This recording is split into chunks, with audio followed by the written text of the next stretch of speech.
El nervio vago o décimo par craneal. El nervio vago es motor y sensitivo. El nervio vago tiene tres núcleos. El primero, el núcleo motor principal. Segundo, el núcleo parasimpático. Y tercero, el núcleo sensitivo. Núcleo motor principal. Este núcleo se encuentra en la profundidad de la formación reticular del bulbo raquídeo y está formado por el núcleo ambiguo. Recibe fibras corticonucleares de ambos hemisferios cerebrales. Las fibras eferentes inervan los músculos constrictores de la faringe y los músculos intrínsecos de la laringe. Núcleo parasimpático. Este núcleo forma el núcleo dorsal del vago y se halla por debajo del piso de la parte inferior del cuarto ventrículo, en posición posterolateral al núcleo del nervio hipogloso. Recibe fibras aferentes del hipotálamo a través de las vías autónomas descendentes. También recibe otras fibras eferentes, incluidas las del nervio glosofaríngeo. Las fibras eferentes están distribuidas en la musculatura involuntaria de los bronquios, el corazón, el esófago, el estómago, el intestino delgado y el intestino grueso hasta el tercio distal del colon transverso. Núcleo sensitivo. Este núcleo es la parte inferior del núcleo del tracto solitario. Las sensaciones gustativas viajan a través de los axones periféricos de las células, ubicadas en el ganglio inferior del nervio vago. Las prolongaciones centrales de esas células establecen sinapsis en las células nerviosas del núcleo. El nervio vago abandona la superficie anterolateral de la parte superior del bulbo raquídeo, como una serie de raicillas en un surco situado entre la oliva y el pedúnculo cerebeloso inferior.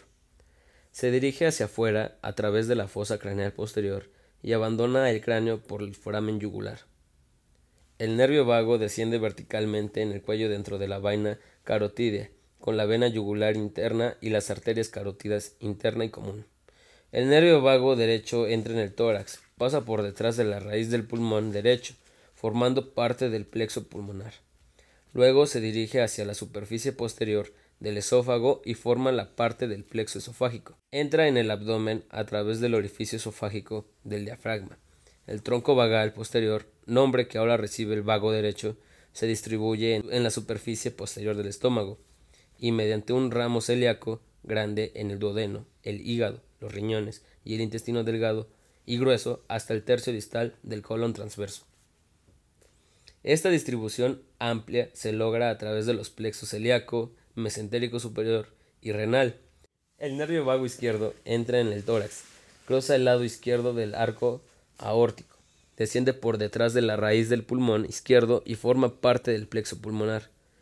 El vago izquierdo desciende luego sobre la superficie anterior del esófago y forma parte del plexo esofágico. Ingresa en el abdomen a través del orificio esofágico del diafragma.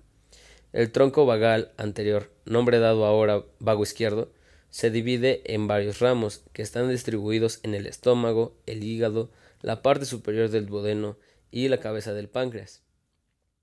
Nervio accesorio o onceavo par craneal.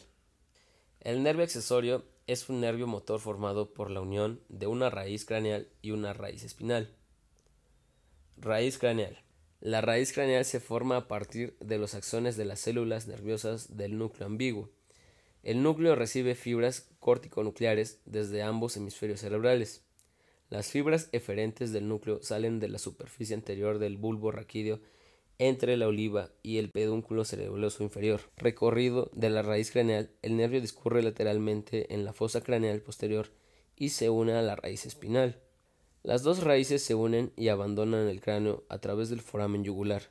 Luego se separan y la raíz craneal se une al nervio vago y se distribuye en ramos faríngeo y laríngeo recurrente hacia los músculos del paladar blando, la faringe, la laringe.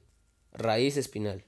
La raíz espinal se forma a partir de los axones de las células nerviosas del núcleo espinal, que está situado en la columna gris anterior de la médula espinal en los 5 segmentos cervicales superiores.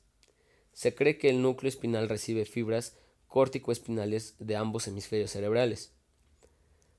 Recorrido de la raíz espinal. Las fibras nerviosas salen de la médula espinal a mitad de camino entre las raíces nerviosas anterior y posterior de los nervios espinales cervicales. Las fibras forman un tronco nervioso que asciende en el cráneo a través del foramen magno. La raíz espinal discurre en sentido lateral y se une a la raíz craneal cuando ambas atraviesan el foramen yugular. Luego de una corta distancia, la raíz espinal se separa de la raíz craneal, discurre hacia abajo y lateralmente entra en la superficie profunda del músculo esternocleidomastoideo, al que inerva. El nervio cruza luego al triángulo posterior del cuello y pasa por debajo del músculo trapecio, al que inerva.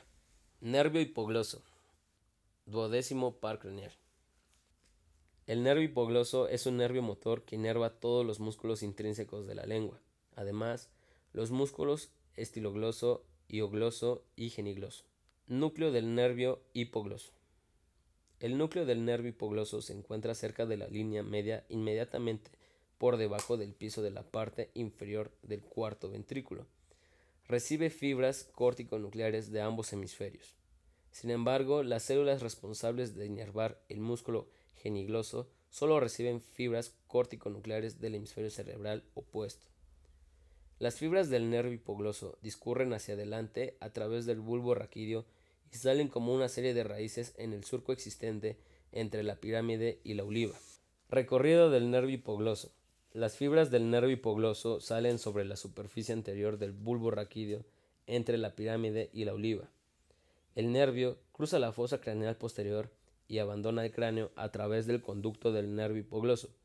El nervio se dirige hacia abajo y adelante en el cuello entre la arteria carótida interna y la vena yugular interna hasta que alcanza el borde inferior del vientre posterior del músculo digástrico. Allí gira hacia adelante y cruza las arterias carótidas internas.